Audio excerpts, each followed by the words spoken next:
Boa tarde, presidente Chechel Trípoli. Boa tarde, senhores vereadores e vereadoras e amigos que estão nos acompanhando pela Rede Câmara. Como presidente da Comissão Extraordinária do Idoso e de Assistência Social, quero falar hoje sobre um editorial vinculado ao jornal O Estado de São Paulo. Brasil envelhece e precisa se adaptar. Novas projeções sobre o perfil da população incluem impacto do aumento das mortes pela Covid, políticas públicas em saúde, educação e trabalho, que precisam ser repensadas urgentemente. O Brasil precisa adaptar suas políticas públicas às novas expectativas para o crescimento populacional, e é necessário que essa reformulação seja feita de maneira urgente, segundo as projeções mais recentes sobre o crescimento do número de brasileiros. O envelhecimento populacional está chegando mais cedo. Um impacto importante da pandemia de Covid, ainda pouco analisado, é a antecipação do momento em que a população do Brasil vai parar de crescer e passará a decair. A conclusão natural desse processo será o envelhecimento populacional. Apenas a faixa da população com mais de 45 anos é que tende, a partir agora já de 2020, a crescer. Espera-se redução para os demais grupos etários, o que é chamado superenvelhecimento da população. Esse panorama exige, portanto, mudanças importantes em como os governos, em forma geral, a União, estados e municípios, vão direcionar seus esforços e recursos. A mudança no perfil da população já está impactando de forma sensível o mercado de trabalho. E é de fundamental importância capacitarmos os 60+, cada vez mais, com cursos e aprimoramentos. O estudo do IPEA indica, nesse caso, sugestões como cargos e horários flexíveis, redução de preconceitos com relação ao trabalho do idoso, melhoria no transporte público, entre outros. Vale relembrar que a taxa de fecundidade, que já foi de 4 filhos por mulher, num período relativamente recente, na década de 80, caiu abruptamente para 2,2 filhos no início desse século e agora estamos com 1,6 filhos. Olha que na década de 80 éramos 4 filhos por mulher, agora estamos a 1,6. Também é preciso reorientar as diretrizes para a saúde e educação.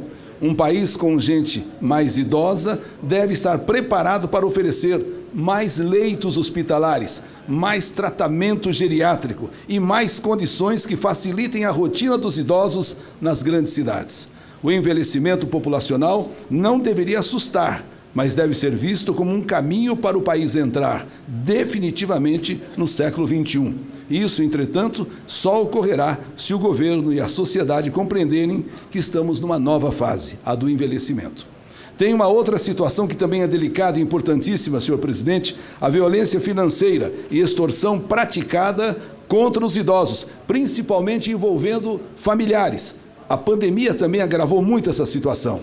Isolados em casa, idosos tornaram-se vítimas dos próprios filhos. Mais da metade dos crimes de abuso econômico de idosos envolve os parentes mais próximos, como filhos, netos e sobrinhos.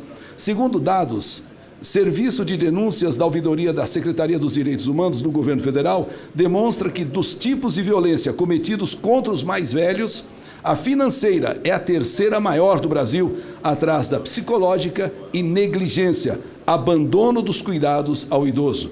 Qualquer prática que visa a apropriação ilícita do patrimônio de uma pessoa idosa, que pode ser realizada por familiares, profissionais como cuidadores ou instituições financeiras, configura crime. É prática comum os idosos depositarem grande confiança nas pessoas mais próximas, e este é um dos fatores principais quando ocorre o abuso.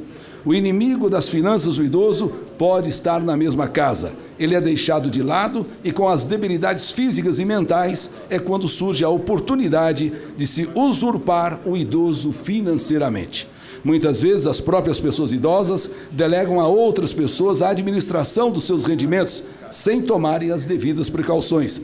Cria-se uma situação de dependência, tem vergonha aliada ao medo de apresentar queixa. As principais causas de violência financeira são a falta de respeito pela pessoa idosa, o desconhecimento da lei e dos seus direitos, e também a errada ideia dos familiares de que o patrimônio da pessoa idosa lhes pertence e que podem decidir em nome dela. Consideram-se práticas de violência financeira: primeiro, forçar a pessoa a assinar um documento sem lhe explicar a sua finalidade. Segundo, forçar a pessoa idosa a celebrar um contrato ou alterar o seu testamento. Terceiro, forçar o idoso a fazer uma doação. E quarto, forçar a pessoa a fazer uma procuração ou ultrapassar os poderes de mandato. É uma prática, infelizmente, também constante dentre inúmeras praticadas. Para evitar ser vítima de violência financeira, precisam manter-se informados e não deixar de tomar as decisões sobre a sua própria vida e sobre os seus rendimentos. Por isso, criei a lei número 17.898, que dispõe sobre o serviço de recebimento de denúncias de violações de direitos dos idosos em âmbito municipal e dá outras providências. Então, quem souber ou estiver sendo vítima de qualquer violência, ligue 156 e denuncie. Vamos continuar nossa luta para que os idosos sejam vistos e respeitados. Obrigado, senhor presidente. Muito obrigado.